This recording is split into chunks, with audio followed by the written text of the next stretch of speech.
Alright guys, oke kita udah nyampe di exercise 24 di TOEFL-nya Baron yang bagian listening ya guys ya.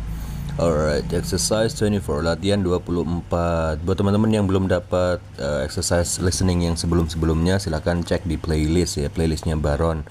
Kalau structure atau yang ada structure atau readingnya juga itu di Longman ya, di yang ada hijau centang hijau itu di playlist ya. Coba cek aja playlist ya. Kalian mau belajar apa, listening ada, yang lengkap juga ada Longman ya, structure sama reading ada. Kalau grammar memang belum ya, grammar abis ini, abis Baron saya mau bikin grammar insyaallah. Oke, exercise 24 general talks, jadi pembicaraan umum. Profesor biasanya ngomong profesor ya. Oke, nanti teman-teman bakalan coba ngerjain ini ya, soal-soalnya ada 10 soal. Chalk 1 ada 5, Chalk 2 ada 5 ya. 10 soal. Ini kita baca dulu petunjuknya. Ini in some talks in the listening section on the paper-based TOEFL, di beberapa pembicaraan di seksi listeningnya PBT, TOEFL berbasis kertas. You'll be asked to understand content similar to that of general interest topics that might be heard on a radio program. Anda akan diminta untuk memahami konten yang mirip dengan topik minat umum yang mungkin didengarkan di program radio gitu guys. And then choose the best answer. Pilihlah jawaban yang tepat. Oke, siapkan ini dulu guys, kertas sama pulpen. Tulis angka 1 sampai 5 2 kali ya. Karena Chalk 1 ada 5, Chalk 2 ada 5. Nah, setelahnya baru kita bahas bareng-bareng. Oke? Ready? Oke, kalau udah siap, ready? 3, 2, 1, and go. Exercise 24, Talk 1. Listen to part of a lecture in a history class. The professor will discuss gold coins. In 1792, Congress passed an act authorizing the coinage of gold eagles valued at $10, half eagles valued at $5, and quarter eagles valued at $2.50. These gold coins were standardized to silver on a 15-to-1 ratio, that is, 15 ounces of silver to 1 ounce of gold. Although the ratio was reasonable at the time that the bill was passed, by the turn of the century, the ratio in Europe had reached 15 3/4 to 1, and the overvalued gold coins in the United States were either smuggled out of the country or melted down. Gold therefore disappeared from circulation until 1834, when a new law reduced the weight of gold pieces. Soon afterward, gold coins appeared in a smaller size and returned to circulation. The new interest and demand for gold encouraged the mint to strike $20 double eagles and a smaller number of $50 gold coins. The financial uncertainty during the Great Depression of 1929 encouraged hoarding of gold coins by individuals, a situation that became so serious that the government finally ordered all gold coins to be turned in. During the next several years, a number of amendments exempted certain kinds of gold coins and allowed limited collecting. Since then, the interest in collecting gold coins has increased, and the restrictions have decreased. Now, there are no restrictions regarding the export, import, purchase, sale, or collecting of gold coins in the United States. Number 1. What is the main topic of this talk?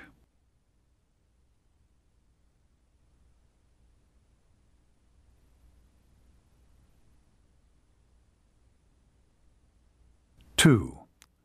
What was the value of the original gold eagle?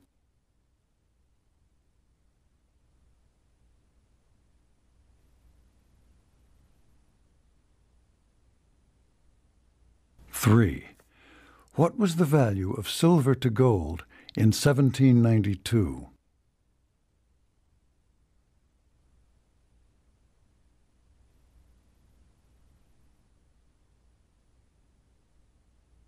Four. What happened after the law of 1834?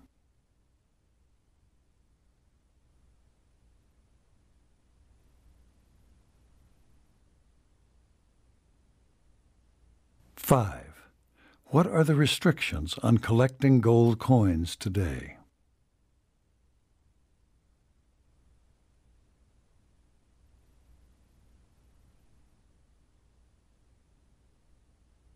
Talk 2. Listen to part of a lecture in a music appreciation class. The professor is discussing the work of Stephen Foster.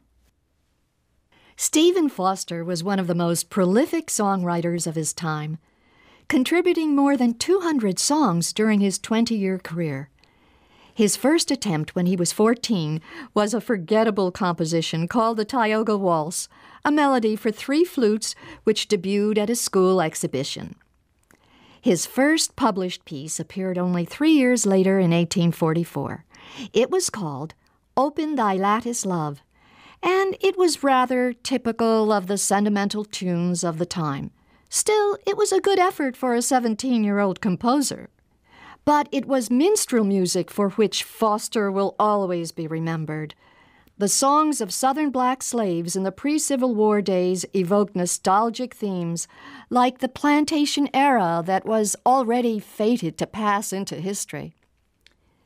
His first successful piece, O Susanna, became popular throughout the world and is still widely sung.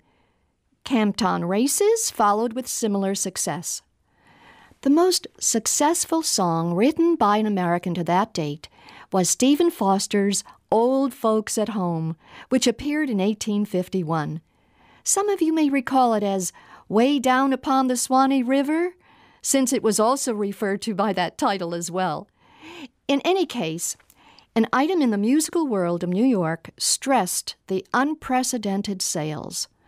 At a time when half of all the sheet music published was a total failure and a sale of 5,000 copies was considered highly successful, Old Folks at Home sold nearly 100,000 copies. Old Kentucky Home, which came out 2 years later, capitalized on the reputation that Foster was making for himself and was also a huge seller. Now, what is interesting about the success of Stephen Foster is that he himself was ambivalent about it. Sometimes he hid his identity with pseudonyms. Sometimes he requested that his name be withheld from the cover to the sheet music. And other times he insisted that his name be displayed. Out of the context of the times, none of this seems to make sense. But when we contrast the musical world of high society with that of the common people, it becomes clear. Stephen Foster's success came from writing plantation songs for popular entertainment. The music was easy to remember, very repetitious, and available to everyone in the popular music halls. But the music that was considered serious and appropriate for society events was quite different. Foster proved that he could write such music, and perhaps had some secret desire to succeed on those terms, but that type of music didn't enjoy the widespread popularity of the plantation melodies that we still recognize today.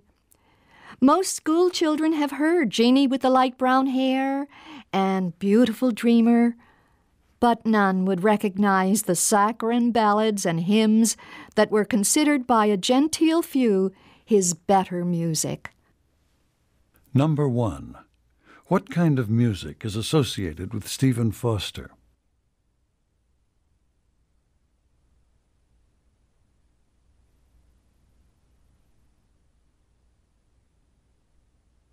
Two.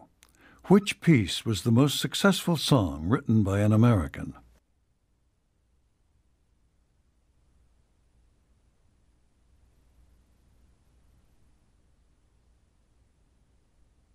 Three. Why did Stephen Foster withhold his name from the cover to some of his sheet music?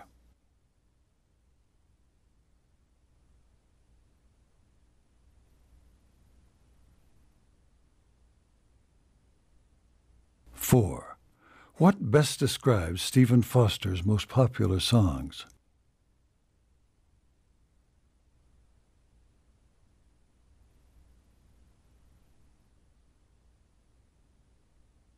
Five.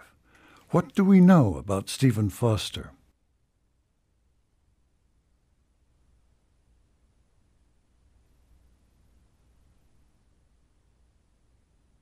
Oke, gimana guys? Susah banget ya. susah saya ngedengerinnya aja, apa sih ini. Jadi soalnya ini backgroundnya sejarah ya guys ya. Yang pertama tadi sejarah tentang uang koin. Kalau yang Cok 2 tadi kan ini tentang Stephen Foster ya. Jadi bapak ini ya, bapak musiknya Amerika itu yang nyiptain 200-an lagu lah kalau nggak salah ya selama karirnya itu, dan itu banyak yang populer ya, terkenal ya. Oke, langsung aja kita bahas ya. Naratornya tadi bilang gini, listen to part of lecture in a history class. Dengarkan bagian dari kuliahnya ini ya, atau ceramahnya profesor di history class ya, kelas sejarah ya. The professor will discuss gold coins. Profesornya akan mendiskusikan tentang koin emas ya. Profesornya bilang gini, in 1792 pada tahun 1792, Congress passed an act authorizing the coinage of gold eagles valued at $10. Kongres mengesahkan undang-undang yang mengizinkan pencetakan koin elang emas ya, senilai $10. Terus dia bilang lagi, half eagles valued at $5, elang setengah yang bernilai $5, and quarter eagles valued at $2.50. Setengah elang bernilai $5 dan seperempat elang bernilai $2.50. Berarti dua setengah gitulah intinya ya, $2.50. Terus these gold coins were standardized to silver on a 15-to-1 ratio, that is, 15 ounces of silver to 1 ounce of gold. Jadi koin-koin emas ini distandarisasi menjadi perak dengan perbandingan 15 banding 1 ya, yaitu 15 ons perak dengan 1 ons emas, itu perbandingannya. Although the ratio was reasonable at the time that the bill was passed, by the turn of the century, the ratio in Europe had reached 15 3/4 to 1, and the overvalued gold coins in the United States were either smuggled out of the country or melted down. Jadi meskipun rasio tersebut masuk akal ya, pada saat RUU tersebut disahkan pada akhir abad ini, rasio di Eropa telah mencapai 15/3 banding 1, bukan 15 lagi ya, tapi 15/3 banding 1. Dan koin emas yang dinilai terlalu tinggi di Amerika Serikat, yang nilainya tinggi itu diselundupkan ke luar negeri atau dilelehkan untuk meleleh ya, melted down itu meleleh. Terus gold therefore disappeared from circulation until 1834 when a new law reduced the weights of gold pieces. Ya, jadi oleh karena itu emas menghilang dari peredaran, ya, circulation itu peredaran, hingga tahun 1834 ketika undang-undang baru mengurangi berat keping emas. Jadi ada undang-undang untuk mengurangi berat keping emas itu ya. Terus soon afterwards, ya segera setelah itu, gold coins appeared in a smaller size and returned to circulation. Maksudnya tak lama, soon afterwards itu tak lama kemudian, atau segera setelah itu, atau tak lama kemudian, koin emas muncul dalam ukuran lebih kecil dan kembali beredar gitu ya. To return to circulation itu maksudnya kembali beredar. The new interest and demand for gold encouraged the mint to strike $20 double eagles and a smaller number of $50 gold coins. Oke, jadi minat dan permintaan baru terhadap emas mendorong percetakan uang ya. The mint itu percetakan uang untuk mencetak elang ganda, koin ya, koin elang ganda senilai $20 dan sejumlah kecil koin emas $50. Terus dia ngomong lagi, the financial uncertainty during the Great Depression of 1929 encouraged hoarding of gold coins by individuals. Jadi ketidakpastian finansial selama depresi besar tahun 1929, depresi itu kayak krisis gitu guys ya. Ketidakpastian finansial selama depresi besar tahun 1929 mendorong penimbunan koin emas oleh oknum-oknum atau individu ya, individuals. Terus a situation that became so serious that the government finally ordered all gold coins to be turned in. Situasi yang menjadi sangat serius sehingga pemerintah akhirnya memerintahkan semua koin emas untuk turn in, diserahkan. Maksudnya harus dikembalikan kepada mereka gitu ya. Terus during the next several years, a number of amendments exempted certain kinds of gold coins and allowed limited collecting. Selama beberapa tahun berikutnya, sejumlah amandemen itu perubahan undang-undang ya guys. Sejumlah amandemen mengecualikan jenis koin emas tertentu dan mengizinkan pengumpulan terbatas. Jadi kalau pas di amandemen itu kalau mau ngumpulin emas masih boleh gitu ya, tapi emas tertentu gitu ya, maksudnya bagi masyarakat gitu loh. Terus since then the interest in collecting gold coin has increased. Jadi sejak saat itu ketertarikan untuk mengkoleksi koin emas itu meningkat, and the restriction have decreased, right? Dan larangan-larangannya itu sudah dikurangi gitu ya. Now there are no restrictions regarding the export, import, purchase, sale, or collecting of gold coins in the US atau United States ya.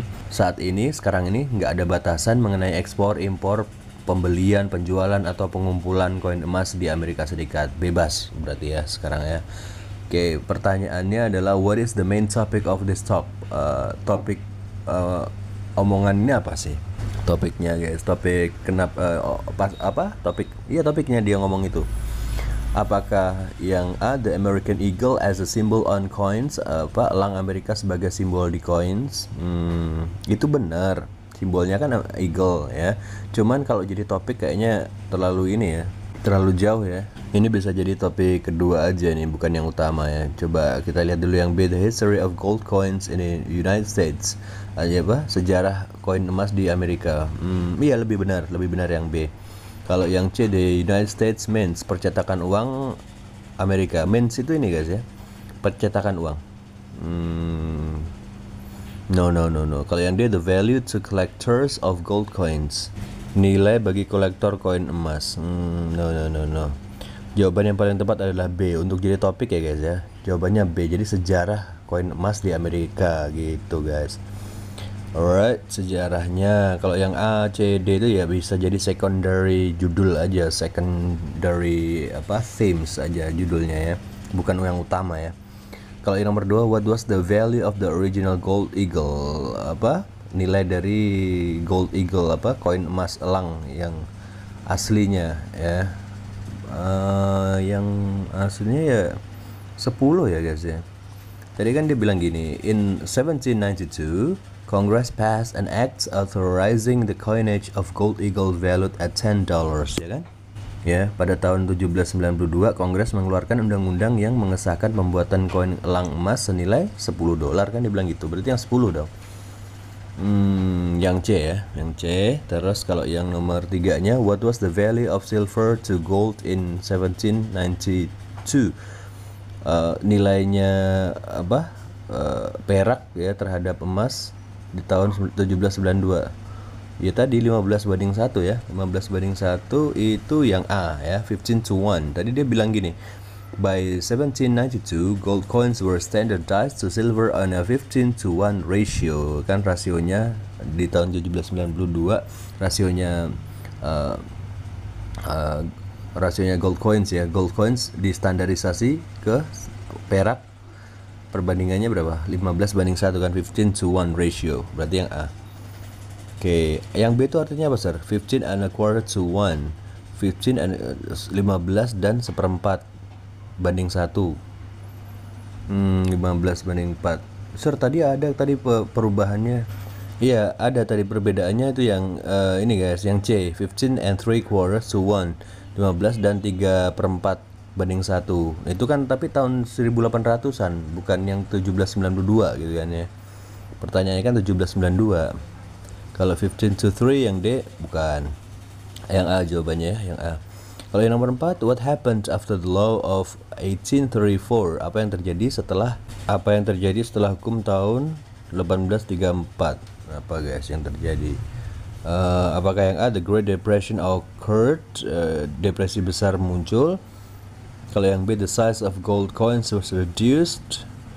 Ukuran koin emasnya berkurang. Kalau yang C, all gold coins were turned into the government. Semua koin emas itu dikembalikan ke pemerintah. Kalau yang D, the collecting of gold was severely reduced. Pengumpulan emas sangat berkurang guys. Yang mana jawabannya? Jawabannya adalah yang B guys. Soal tadi dia bilang gini, gold coins therefore disappeared from circulation until 1834 when a new law reduced the weight of gold pieces. Soon afterward, gold coins appeared in a smaller size. Jadi oleh karena itu koin emas menghilang dari peredaran hingga tahun 1834 ketika undang-undang baru mengurangi berat keping emas, ya kan. Segera setelah itu koin emas muncul dalam ukuran yang lebih kecil. Berarti ada ini dong pengurangan ini ya, size-nya ya. Berarti yang B gitu guys. Kalau yang nomor 5, what are the restrictions on collecting gold coins today? Apa larangan untuk mengkoleksi koin emas hari ini? Nggak ada larangan ya, sekarang udah nggak dilarang lagi ya. Berarti jawabannya mana nih? A, gold coins may be imported without restrictions. Jadi koin emas bisa diimpor tanpa larangan. Ya bisa. Kalau yang B, gold coins may be collected but not exported. Apa namanya? Koin emas bisa dikoleksi tapi tidak bisa diekspor. Salah ini ya. Karena diekspor, diimpor, dibeli, dijual, dikoleksi kan boleh sekarang. A lebih benar. Kalau yang C, there are few restriction on the collection of gold coin. Ada beberapa larangan di mengkoleksi koin emas. Enggak ya. Kalau yang D, only certain kinds of gold coins may be purchased and sold. Ada beberapa hanya ada beberapa koin emas tertentu yang bisa dibeli dan dijual. Enggak ya, itu kan ini setelah periode Great Depression, setelah depresi besar, bukan yang hari ini kan. Pertanyaannya kan hari ini kan bebas. Berarti yang paling tepat jawabannya adalah yang A gitu guys. Alright, gitu. Aman, ada pertanyaan silahkan nanya di kolom komentar kalau mau nanya ya. Oke, terus yang kedua guys, tadi ada ini ya, omongan tentang Stephen Foster, bapak musiknya Amerika ya. Kita dengar dulu naratornya tadi ngomong gini. Listen to part of a lecture in a music appreciation class. Dengarkan bagian kuliah dari kelas apresiasi musik ya. The professor is discussing the work of Stephen Foster. Jadi profesornya sedang mendiskusikan karya dari Stephen Foster ya. Profesornya ngomong gini, Stephen Foster was one of the most prolific songwriter of his time. Prolific itu maksudnya produktif lah guys. Stephen Foster adalah salah satu penulis lagu paling produktif pada masanya gitu ya. Terus contributing more than 200 songs during his 20-year career, yang berkontribusi lebih dari 200 lagu selama 20 tahun karirnya. His first attempt, percobaan pertamanya dia when he was 14, was a forgettable composition called the Tioga Waltz. Kontribusi pertamanya ketika dia berumur 14 tahun, yaitu komposisi yang terlupakan yang disebut Tioga Waltz gitu ya. Tioga Waltz itu apa? A melody for 3 flutes which debuted at a school exhibition. Tioga Waltz itu melodi untuk 3 seruling yang memulai debutnya di pameran sekolah, itu pada waktu dia umur 14 tahun ya. Terus his first published piece appeared only 3 years later in 1844. Karya pertamanya diterbitkan muncul hanya 3 tahun kemudian pada tahun 1844 ya. Terus judulnya adalah it was called Open the Lattice Love ya. Judulnya Open Thy Lattice Love. Nah, and it was rather typical of the sentimental tunes of the time. Dan itu merupakan ciri khas lagu-lagu sentimental pada masa itu gitu ya. Terus still it was a good effort for a 17-year-old composer. Tetap aja itu adalah sesuatu usaha yang bagus dari komposer yang berumur 17 tahun. Ya kan? And then but it was minstrel music for which Foster will always be remembered. Tapi musik penyanyi lah yang selalu membuat Foster dikenang. Jadi musik minstrel namanya, minstrel music yang membuat dia dikenang. Terus the songs of southern black slaves in the pre-Civil War days evoked nostalgic themes. Lagu-lagu para budak kulit hitam selatan pada masa sebelum perang saudara membangkitkan tema-tema nostalgia gitu ya. Nostalgia like the plantation era that was already fated to pass into history. Seperti era perkebunan yang sudah ditakdirkan untuk menjadi sejarah gitu guys. And then his first successful piece, Oh Susanna, ya jadi ada dia lagunya judulnya Oh Susanna, became popular throughout the world. Karya pertamanya yang sukses yaitu Oh Susanna menjadi populer di seluruh dunia, and is still widely sung, dan masih banyak dinyanyikan gitu ya. Terus ada lagi lagunya judulnya Camptown Races, followed with similar success. Camptown Races yang sukses juga maksudnya gitu ya.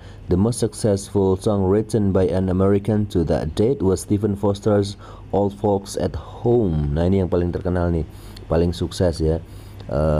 Jadi lagu paling sukses yang ditulis oleh orang Amerika hingga saat itu adalah Old Folks at Home judulnya ya. Karya Stephen Foster ya.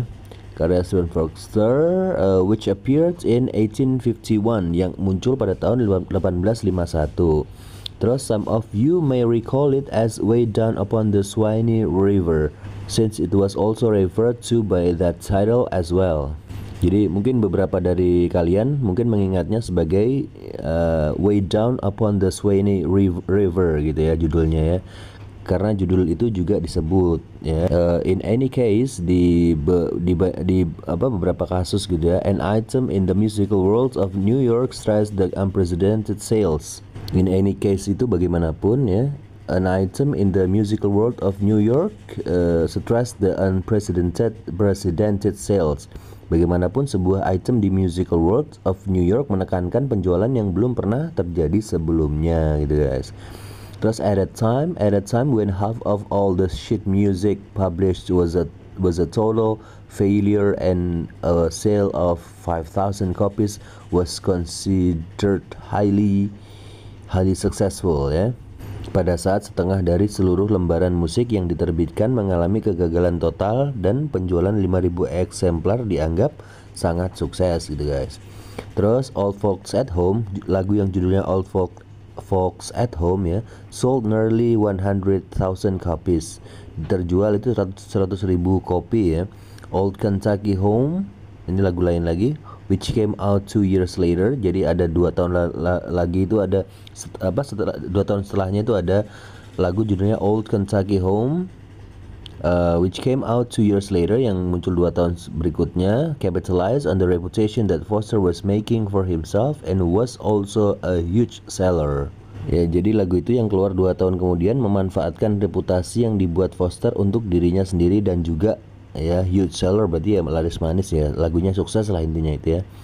Now what is interesting about the success of Stephen Foster is that he himself was ambivalent about it. Nah yang menarik dari kesuksesan Stephen Foster ini adalah dia sendiri yang bersikap ambivalen mengenai hal itu. Ambivalen itu apa guys? Ambivalen itu kayak merasa campur aduk gitu ya, bersikap membingungkan ya, nggak jelas gitu ya, ambivalen itu ya. Sometimes he hid his identity with pseudonyms. Kadang-kadang dia menyimpan identitasnya, jadi menyembunyikan identitasnya dengan pseudonyms. Pseudonyms itu nama samaran gitu ya. Sometimes he requested that his name be withheld from the cover to the sheet music. Terkadang dia meminta agar namanya dirahasiakan dari sampul hingga lembaran musik gitu kan. And other times he insisted that his name be displayed. Dan di lain waktu dia bersikeras agar namanya ditampilkan ya, kadang gini kadang gitu ya, kadang namanya disembunyiin, kadang nyuruh ditampilin gitu kan.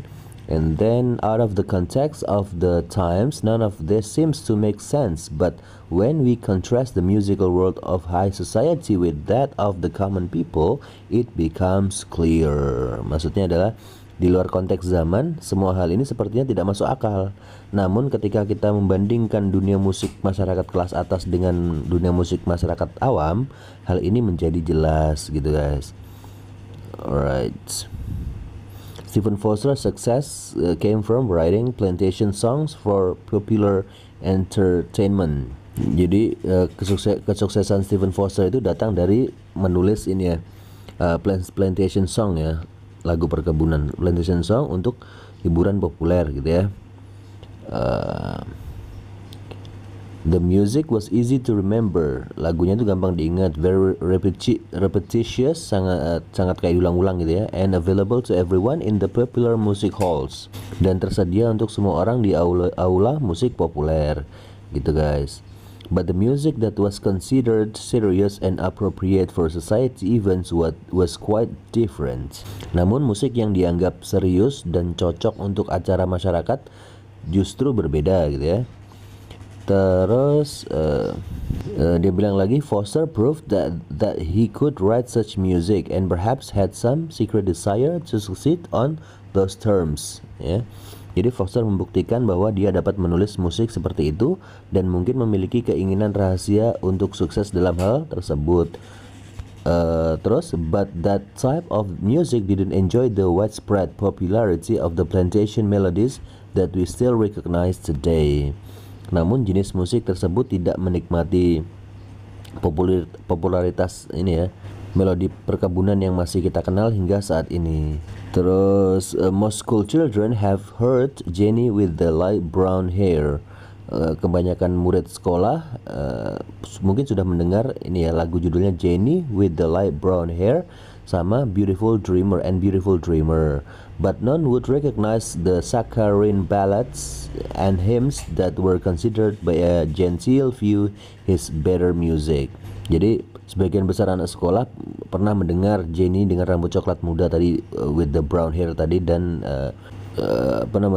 Beautiful Dreamer, pemimpi cantik gitu, ya kan. Namun tidak ada yang mengenali balada dan himne sakarin yang dianggap oleh segelintir orang sebagai musik yang lebih baik. Ya, jadinya yang paling bagus tuh biasanya nggak populer guys. Kayak kita aja deh di Indonesia, lagu klasik emang orang dengerin banyak orang Indonesia yang dengerin lagu klasik, enggak kan?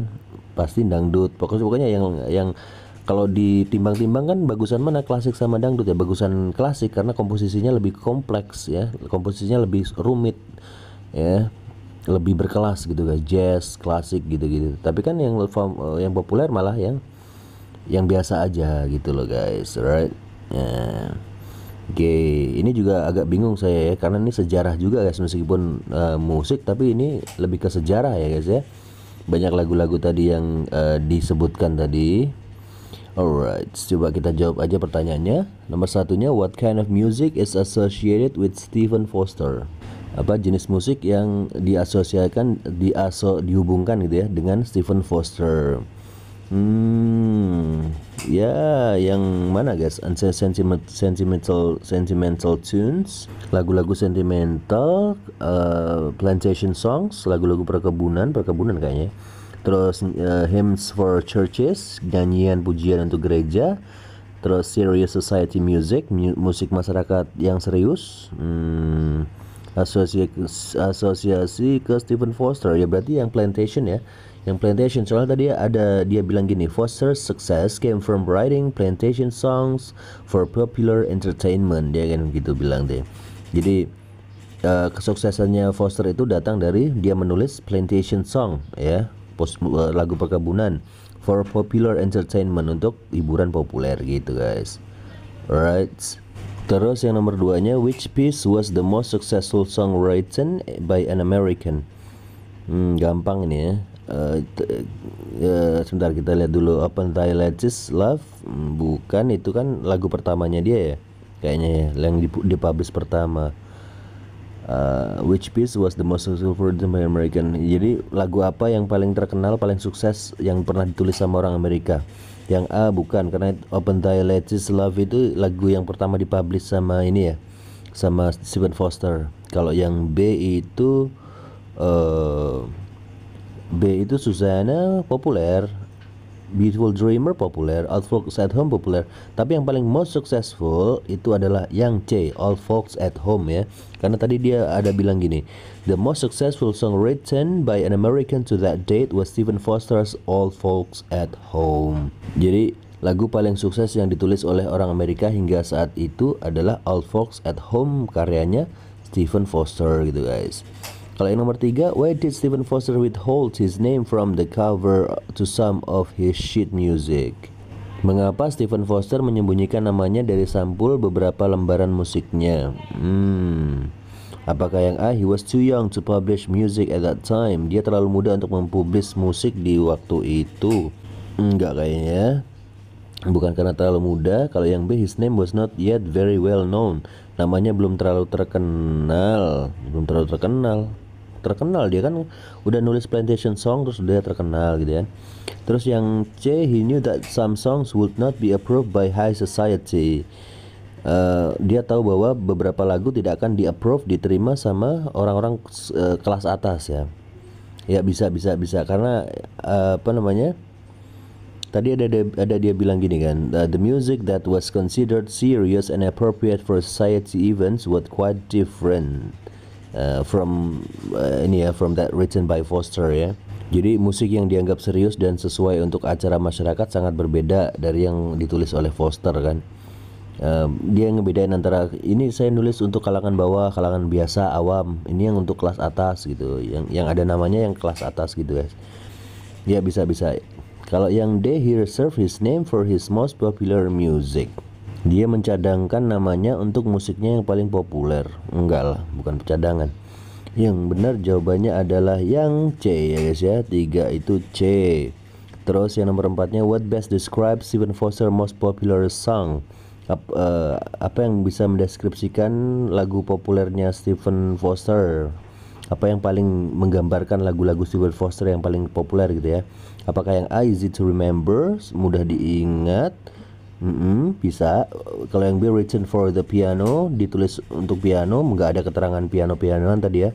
Kalau yang C, appropriate for society events, cocok untuk acara masyarakat gitu. Kayaknya enggak, karena tadi ada ini kan, dia bilang because his music was popular in the music halls kan, not a society events, bukan di acara lebih sering di setel di hall gitu ya, di aula gitu ya, daripada di society events ya. Kalau yang D, very serious, enggak juga ya. Enggak juga, ada yang awam juga nih, enggak semuanya serius. Berarti yang ini ya paling tepat yang A ya, gampang dihafal gitu ya, gampang diingat ya, easy to remember. Nomor 5-nya, what do we know about Stephen Foster? Apa yang kita tahu tentang Stephen Foster? Apakah yang A, he wrote many songs during his career? Dia menulis banyak lagu selama karirnya? Betul. Kalau yang B, only a few of his songs were popular. Hanya beberapa aja lagunya dia yang populer? Enggak, lagunya kan banyak yang populer. Kalau yang C, he was not successful in his lifetime. Dia tidak sukses? Salah lah. Kalau yang D, he wrote most of his music for children. Dia menulis musik untuk anak-anak, lagu anak-anak gitu ya. Enggak ya. Dia memang memulai karirnya ketika 14 tahun pas anak-anak. Tapi dia nggak nulis lagu anak-anak ya. Berarti yang benar jawabannya adalah yang A, he wrote many songs during his career. Dia membuat banyak lagu selama karirnya, 200-an lagu gitu kan. Oke guys, alright, ada pertanyaan? Silahkan nanya di kolom komentar kalau ada pertanyaan. And then don't forget to share this channel to all of your friends that learn English ya guys ya. Bagikan channel ini ke teman-temannya yang juga lagi belajar bahasa Inggris. Semoga bermanfaat. Alright, thank you very much. Kita jumpa di exercise 25 ya. Terima kasih, thank you.